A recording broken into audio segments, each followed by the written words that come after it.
Sunday Guardian Roundtable. Well, the Haryana and J&K elections are more or less over there. The last phase of voting is happening this weekend. After that, of course, will be the results. So far, what the pollsters are telling us and what the reports on the ground seem to be indicating, the Congress is all set to win Haryana. The question is really all about the margins. In J&K, also, the India alliance seems to be ahead, but there it could be a hung house. One is not quite sure. But more or less, the BJP is not in a good place. That is the one takeaway that we can talk about even before the exit polls and the results. What will be the impact of this on the national narrative? We've also seen the election, which is being fought not just on local issues, but once Rahul Gandhi entered the poll fray, he's been taking the dialogue to the national issues, raising again Adani, Ambani, Modi's track record as prime minister, etc. The prime minister himself has been active, but we haven't seen that blitzkrieg of rallies that we usually see from him during the earlier last 10 years of him as prime ministership. So, what is the impact, and what is going to be faring ahead for the road ahead for the Maharashtra and other Delhi elections that are going to follow is something we're going to be talking on the roundtable today. Joining me is Suhel Seth. He is a marketing maven and a political columnist and an analyst. Sandip Ghose, columnist and a political analyst. And Ashutosh, he is the founding editor of satyahindi.com and also someone who's been really following these elections very closely. So Suhel, I'll begin with you first. What will be the impact, the larger impact? If I think we can safely predict, at least in Haryana, the Congress is going to be ahead, if not sweeping the state. I will go one step further. In Haryana, Maharashtra, and Jammu and Kashmir, there will be no sign of BJP. That's for sure, unless something dramatic happens last minute. What is happening even post the 2024 elections is you have a perceptibly weakened prime minister. Now, for a lot of people in the opposition, that's a thing to gloat over. For me, as an individual, as a citizen, it is not. We do not need a center that vacillates, that does rollbacks, and that is in perpetual fear over public discourse and public narrative of any of its actions. And you've seen they've been taking back stuff. Number two, it emboldens the opposition not to discuss policy issues, but also indulge in what I call deviant behavior. What will happen is you will see Parliament becoming a right royal mess even more than it has been. Because what they will say is that this is a loss for Modi. It is not a victory for regional parties alone. This means that India is now moving away from Narendra Modi, which, by the way, doesn't augur well. I want to take this issue, and I will end with that, of this Ambani, Adani nonsense that this chap keeps spewing. Priya, in any country, you venerate people who run industry. The reason being, they bring employment to the fore. They create consumer pricing like you've never had before. They allow people to accept India as a great market, both for investment and for doing business. Let's go back to 2015, on December 28, when Mukesh Ambani launched Jio. Before that, and then when the public launch happened in June 2016, before that, what were the prices that you and I were paying for our mobile phones? What were the prices we were paying for data? Who has benefited? Has Mukesh Ambani benefited? May have and must have and should have. But has the consumer of India benefited? Manifold. Look at Adani. People keep saying, oh, Adani is being favored. Let's imagine he's being favored. Does a port come up in 5 years, 6 years, 8 years? No. Ports take anywhere between 12 to 13 years to come up. Technically, therefore, this entire thing happened before Narendra Modi came to power. A, B, all the opposition states, including the ones run by the Congress, have gone to the Adanis and the Ambanis seeking investment. So I'm unable to understand that by taking what I call cheap, petty shots at Indian industry, he would be well advised to actually talk about the other issues, which, by the way, he's good at. Rahul Gandhi is good at bringing issues to the fore. But what he does is, it's like in a halkat way. This is not an adda. You're the leader of the opposition. There's a certain gravitas. Talk about jobless growth. Talk about the fact that there is capital cronyism with great examples. Then instruct your governments in states not to deal with Ambani and Adani if that's what they feel. You cannot run hypocrisy and good intent on a parallel track. I mean, it just doesn't work. So I believe three things. Number one, it will have a perceptual weakness of the prime minister. Number two, it will embolden the opposition to behave, to my mind, not so responsibly. And number three, it might scuttle a lot of the economic and social reforms that need to be done in order for India to develop. This is not about Rahul Gandhi or Narendra Modi developing. Ultimately, it's about the Indian state and the Indian citizen developing. How do you see the win, and do you think that it will be in terms of development, maybe good politics, but bad for reform, bad for development? Let me also welcome Yashwant Deshmukh to this conversation. Good to have you here, founder, Say Voter. Okay, yeah, sorry, Ashutosh. See, Priya, I think what the Suhel has said is partly true and partly not true also. Certainly, there's no doubt that Mr. Narendra Modi is a weekend prime minister. He's a weekend leader. There's no he's on the downhill, frankly speaking. And the 10 years is a pretty long time in politics to be very, very popular. And so obviously he's paying the price for being so popular for 10 years. The point number one. The point number two, the opposition will certainly gain, not only in terms of numbers or not only in terms of states, but in terms of an ideological boost.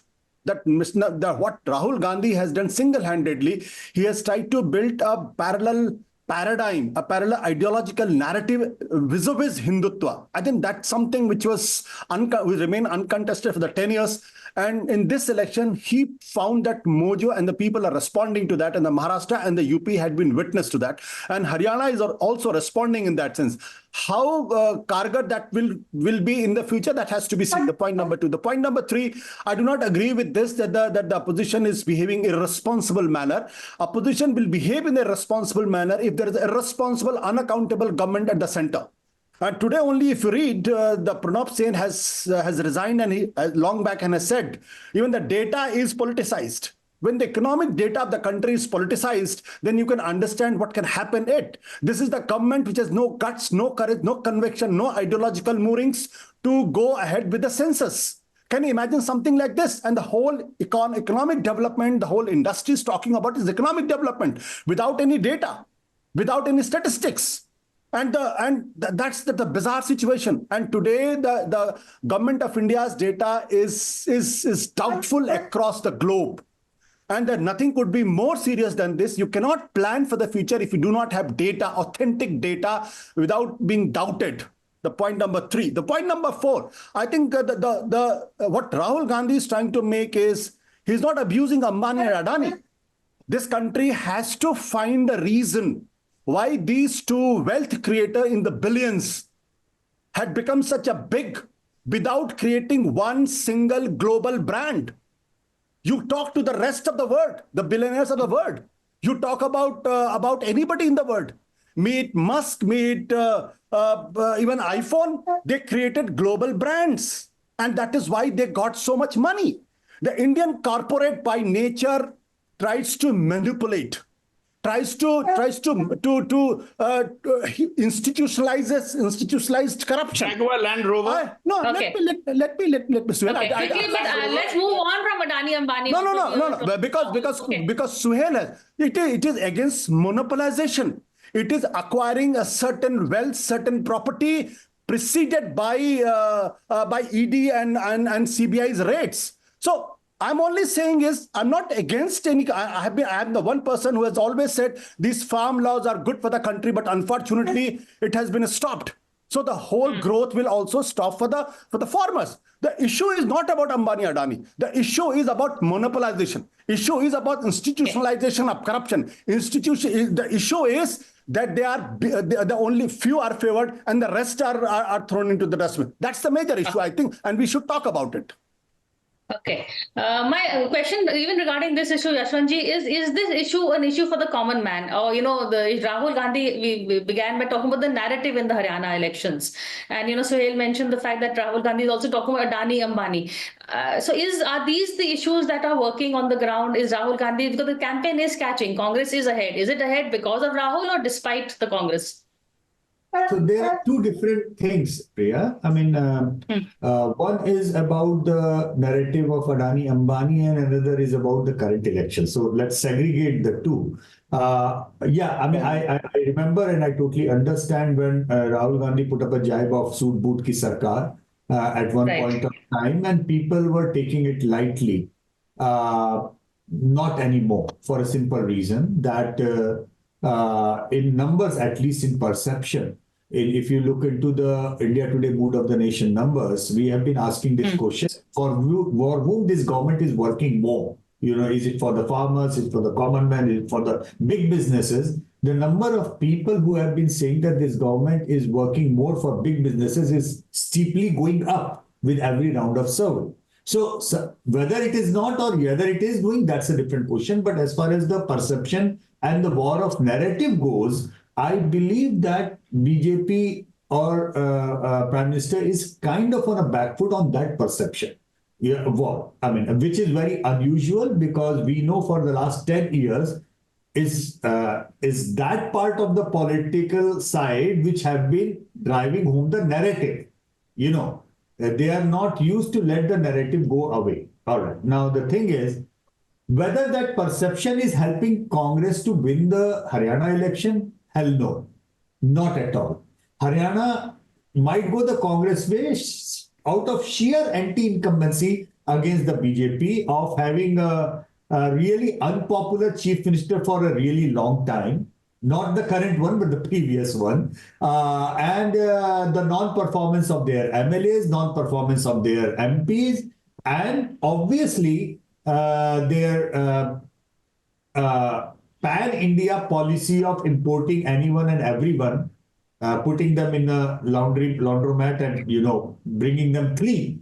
Be it Gopal Kanda, be it anybody under the sun, So BJP's problems or BJP's bag of woes is because of a different set of things that they have been trying all across for many, and their supporters have been calling that out, that, all these imports, all these, people who have joined party yesterday and given ticket today, this has kind of, demoralized their cadre to a large extent in many places, in more places than one for sure. So BJP's problem is different as far as winning election is concerned right now. It's natural anti-incumbency taking the toll. All right. Why? What Mr. Rahul Gandhi is doing is that he is picking up one issue which somehow has claimed, and just trying to tap down that issue in every moment and everything that he's trying to. It's a kind of that, one chef who has kind of all of a sudden realized that मेरा ये dish लोगों को अच्छा लग गया है या मेरी ये चटनी अच्छी लग गई है तो वो चटनी हर चीज में पड़ेगी अब भले ही कोई भी आइटम हो. And this happens with all the politicians all the time. When they are short of something and they are successful in doing one thing correct, they try to play it around everything. And then what happens is that there is our media who tries to oversimplify everything. And then when the BJP manages to lose Haryana or other states, media will be playing out that, okay, they lost it because of Adani Ambani thing that Rahul Gandhi said. I'm sorry, Right. It doesn't work like that. Yes, what Rahul Gandhi is saying is having its traction, but that traction has nothing to do with the problem that BJP is going to face in the coming assembly election. Or rather facing in the current assembly. In the Maharashtra elections. Okay, Sandip, your take on this, and also, the Rahul's branding. Do you think, in terms of, it's not so much as what he's saying, but that he's there and his role, that he's arrived as a leader in that sense, that's working? Let's come to Rahul in a bit because that tends to get controversial. Let me respond to some of the earlier things. I don't think I disagree with most of the things which have been said. From a management student point of view, I think it can be a case study to see how this defeat has affected the whole BJP leadership or BJP's behavior. Perception is reality. One may not know what's happening behind, but what we perceive, even as supporters of, and personally, I always qualify, I have been a supporter of Narendra Modi, no, not necessarily at the BJP. I've never been an RSS card-carrying member or anything of that kind. So that is not my thing. I was more in the middle. So who is supported, and we still, I think, count a lot on Mr. Modi. But, how things are unraveling is very intriguing indeed. And there is no denying that fact. Secondly, in terms of the electoral bit, what is happening, I'm no cephalologist, but what is being said, it be counterintuitive to suggest anything else, except I'm still slightly hopeful about the things which are happening in Maharashtra, because Maharashtra, I don't think it was a single factor. The biggest factor was the infighting within the party. There's unholy alliances and all kind of, elements coming in. And I think there is a concerted effort at least being made on the ground by Bhupendra Yadav, who's working very hard, who has been successful earlier in Madhya Pradesh and other states to get the act together. So I wouldn't give up Maharashtra totally as yet. But overall, I think the perceptions are correct. My worries are twofold, Priya. We only talk about the BJP policy or BJP state, and this is something which I've said on other fora. Today, the Indian economy is in a state of a limbo, not just in BJP states, but across the country. You forget the BJP states. In fact, some BJP states are getting their act together, like Madhya Pradesh, I think, is getting its team together. I and Rashid, your other friend, we have discussed this offline. But look at Karnataka. What is happening? Maharashtra, we know, okay, it's for a fact. Look at West Bengal. Look at Jharkhand. Odisha is just a changeover. Look at Telangana, Andhra. Today, if I look at my industry where I operate, the first 6 months were the pits, and that is cement is an indicator of how the economy is doing. And people are talking about, hockey stick recovery or whatever. Second, I don't see personally that sort of a thing, any signs of it as yet, any green shoots would make that. And that will not happen until the entire polity stabilizes. And that is where my second point comes. If indeed the opposition is so confident and fine, everything is fair in love and war, as they say. So they had pursued a particular narrative up to a point, but now I think that what Suhel said, there is need for a course correction and people to come back into a little bit of more responsible assertion, rather than what we see today is happening in Kashmir, what's happening elsewhere. And last point, I totally know what Yashwant is saying. Haryana, etc. BJP is as much to blame. BJP's problem was BJP thought as long as they're winning seats, as long as they're getting the majority, nothing else matters. Everything can be later on washed over, whether it's getting people. But the times have changed, yes. No, so that is where. But I don't know, there's something else must be bothering them. But it's also, I personally would feel very, very sad. Sorry, Priya. If, say, Kashmir, whatever was achieved in the last 4 or 5 years in terms of normalcy, if that today, again, if there is a setback and we have a regression on that, those would be unfortunate things. Okay, I'm going to take a break and come back and keep the conversation going and take a look also at the trajectory of Rahul and Modi, what the impact will be once these elections are done. So stay with us.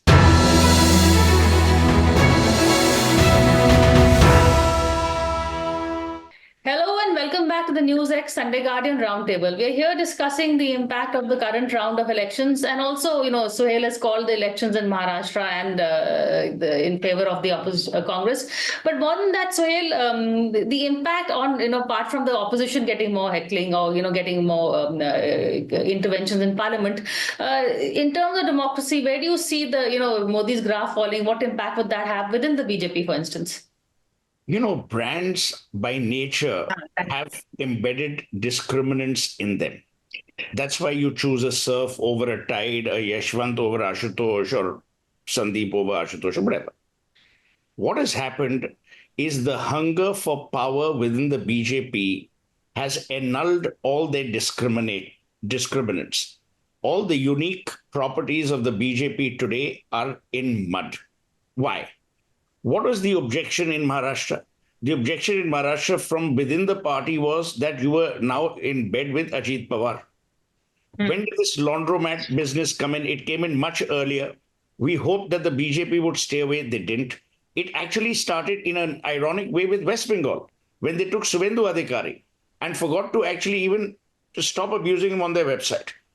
Number 3, what has happened is, I live in Gurgaon. I can tell you, Priya, ML Khattar was angelic compared to Naib Singh Saini, who is absolutely useless. He is perhaps the worst chief minister you can ever hope for. And I don't blame him. The willingness to govern has vanished from the BJP. The willingness to remain a party with a difference has vanished from the BJP. The willingness to take strong actions based on conviction, belief, and ideology have also vanished. Today, if you were to cover the lotus, there would be any other political party. In fact, what is remarkable, and this is the irony, Rahul Gandhi today has become the revolutionary, and the BJP has become a party of feudalism, legacy, nepotism, all of that. Where does that leave the BJP? Where does that leave the voter? The only thing, therefore, going for the country and the BJP is twofold. If I were running the BJP, not that I ever will, if I were running the BJP, I would do two things. Number one, I would bring a halt to all political machinations which hit at the core ideology of the BJP. That would take me back to the RSS. It would also remove me and make me different from the others. The second, I would not shy from taking bold steps. The tragedy is the BJP now has the Congress stigma. They want to be popular. Even Churchill said the only person you've got to be popular with is your spouse. They must sacrifice populism for progress. If they want populism, they will never have progress, because that's the problem that they are now stuck with. What are the problems BJP is stuck with, Ashutosh? That's a favorite topic with you, I think. But unmute yourself. No, I think the Suhel had made a very the brutal assessment of the BJP, and I will say that he has been little bit unfair with the BJP also. I think that what the credit should be given to the BJP for the simple reason, because for the 2 consecutive terms they had the majority government, which is a very, very great We are achievement. discussing today, na? Yeah, I'm just coming to that. So what is happening? It's a natural cycle. It's not that somebody is at the peak will remain at the peak. Mr. Narendra Modi's era in politics will always be remembered, intertwined with the BJP's right at the center. There's no doubt about it. And he will be remembered only after Jawaharlal Nehru, who had 3 successive terms.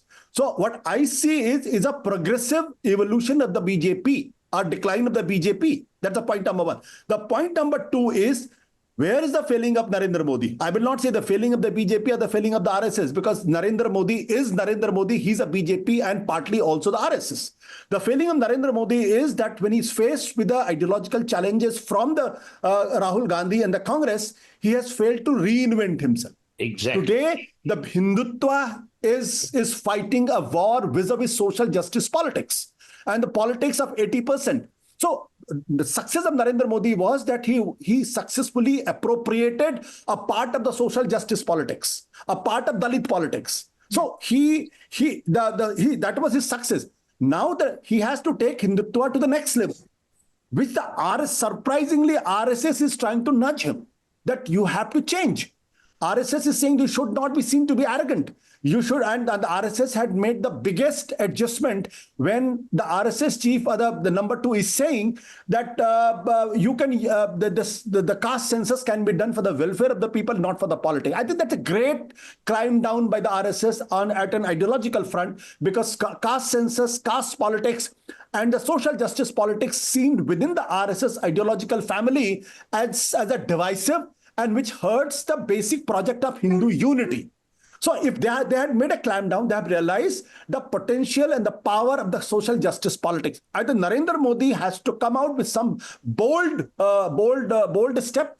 Unless he does that, I'm not very sure whether he will be able to climb the mountain again. I'm not very sure about it. So he has to reinvent himself, like Rahul Gandhi reinvented himself. He walked almost 1,000 kilometers, not once but twice. Okay. So that's what led him to change his brand image to be acceptable by the people. I think something of that proportion today, Mr. Narendra Modi needs to be done to do. And what is the tragedy? BJP can't even elect its own president. That's how farcical things had gone for the BJP. Yashwant, is this a turning point in the BJP? It's not just the Haryana election, but is it the beginning of a churn, or there are signs from Narendra Modi that Ashutosh has also brought out, and Suhel. Will the BJP read these signs? Well, Priya, everything is a turning point permanently in that way. Things grow in politics as we talk about it. But yeah, I mean, I agree with Ashutosh on one thing that, we tend to gauge BJP or Mr. Modi right now with the kind of scaling that they have set for themselves. Without realizing that third term, the numbers that Mr. Modi has managed to get in his third term are better than Narasimha Rao, better than Manmohan Singh 1, Manmohan Singh 2, better than even LK Advani and Vajpayee combined together. In the third term, he has managed better number than all these people. So that 400 par thing is a huge failure. It's considered this thing as a failure because they themselves kind of created a narrative of 400 par. If they would have said, Right. फिर एक बार Modi Sarkar, then even NDA crossing a 290 thing would have been taken. हाँ चलो भाई 15 साल हो रहा है तो मतलब and that kind of thing and would have been taken in the right context. And now coming out to the second thing, that BJP, I hope everybody would agree that as far as our memory goes, we loved the BJP when they were in the role of opposition. It was the best possible opposition party that India could ever have. I mean, the kind of things that they did, the kind of mobilization they did, the kind of speakers they had, the kind of leadership they had, and yesterday I wrote in my column in India Today, I mean, although it was about dynasty, but I actually wrote a para about LK Advani being the only person in the last 75 years who has actually groomed so many non-dynast leaders to take the BJP and India Correct. forward, ranging from Sushma Ji to Arun Jaitley and Pramod Mahajan To Modi also. Modi and everybody in between, Yeah. not to forget Gadkari and Shivraj Singh Chauhan. But I think the thing what Suhel is trying to say to get back to the basics, going back to the RSS for thing, one of the biggest thing which I feel that BJP needs to go back to the RSS is a defining thing. Where is the next gen? If you will ask me what the current leadership of BJP has produced in terms of next gen for the next 20 years, it's difficult to count. I mean, can you give me one name that the current leadership has given that will be like taken in okay, that can compete LK Advani's entire students, the class. Like of Yogi Adityanath or Hemanta, I don't know. Yeah, Himanta is important. Please try to understand. Himanta is important and it's a good import. Ashutosh, you're mute. Ashutosh, yeah. Ashutosh, you are mute. sir. We didn't hear you. I'm saying only Amit Shah. Okay, so now that you have mentioned that, I mean, all said and done, that's a big difference of, when you say the current regime of BJP or Mr. Modi is the fruit of hard work of grooming and mentoring the next gen leadership by LK Advani, if I may say so. All right, that's Yes. how they reached here. Can the current leadership of the BJP say the same thing about BJP 20 years down the lane or 10 years down the lane? Are they producing enough leaders of that kind of matter? And that is why I totally agree with what Suhel is saying, that we need to reboot the button, for being the party with the difference, and they need to go back to the organization. Biggest problem, when we did the last MOT and understanding people, asking people, why did BJP not perform well as per the expectation? You know what the biggest reason by the BJP supporters was basically neglecting the organization, neglecting the party workers and imported leaders. All right. So I think what Suhel says is absolutely making sense to me. They need to reboot. Okay. They need to, I wouldn't even say reinvent themselves. I'd say they just need to focus on what they really are, what they have become in that way, and get back to the basics. And if that can happen, maybe they can, because the biggest, the biggest plus point for the BJP, even in their worst possible times, is, come to think of it, can you imagine BJP, suppose, okay, let me flip it the other way around. Ask Ashutosh or Suhel or everybody here. How would they imagine if today Congress would have been in power in these current circumstances and BJP would have been in a position, how aggressive BJP would have been and what kind of electoral impact the BJP machinery rank and file bidder ensured in 2024 elections. And that is tell you that how big a failure, I mean, I know Ashutosh might disagree with me, but in essence, I consider how big a failure the opposition and particularly the Congress has been so far in this country as an opposition. That's where I understand. Okay. Sandeep, last word to you. The biggest, quick 3 takeaways for the BJP from the results, if what we are saying holds good and they lose these elections, the coming elections. I think everything's been said, Priya. I was going to log off. I don't think there's much for me to add or any time to add. I had to only 2 things I'd say. One is what taking from what Yashwant talked about, whether 240 is good enough or not. 240 was good enough and against that. But I think where it is being let down, I think the Prime Minister and the government's own actions. One that he makes this assertion from time to time that he has come back with a large number, but his actions are not showing that. And that is where the dissonance or disconnect is happening even among the supporters. And there I have my own theory that it is some other pressures, whether it is internal party pressures or certain external pressures, which is affecting his style, cramping his style. He has got certain other priorities to attend to just now. And one cannot deny the international pressures that are on him. That could be something which is weighing there. The second bit is what Ashutosh talks about, a progressive decline. I don't think I subscribe to that. BJP for now to make a comeback or whatever you're saying is, I would use the terms which Yashwant was using, or BJP needs, whether it's reboot, reinvent, etc. You need a discrete and a disruptive, turnaround, not a gradual or progressive turnaround to get back its mojo. And they were, I think, victims of their own success for so long. So they thought that formula is working, including what Yashwant was talking about in grooming successors. I don't think there is a dearth of talent within BJP even now, but that talent has to be allowed to come up. That talent has to be allowed to shine over the chosen few who were placed in positions of, in the succession pipeline, etc. So if there is a churn, you'll find a lot of that is happening automatically, rather than trying to do things in an inorganic way, in a cut and paste thing, putting first band-aids, etc.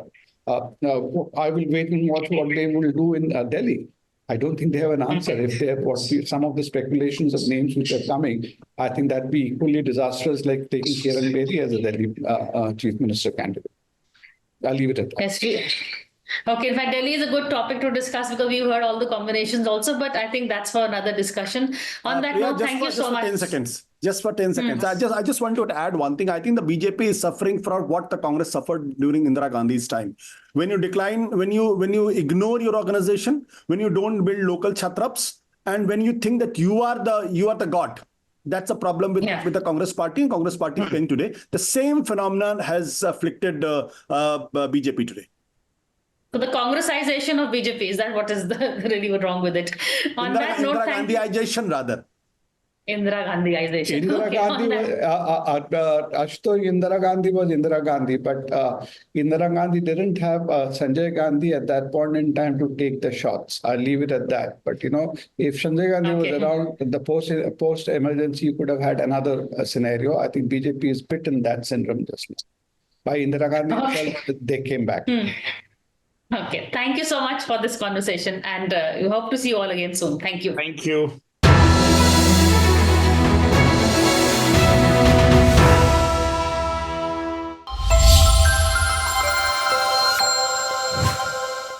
For more such videos, subscribe to the Newsx YouTube channel, hit the bell icon.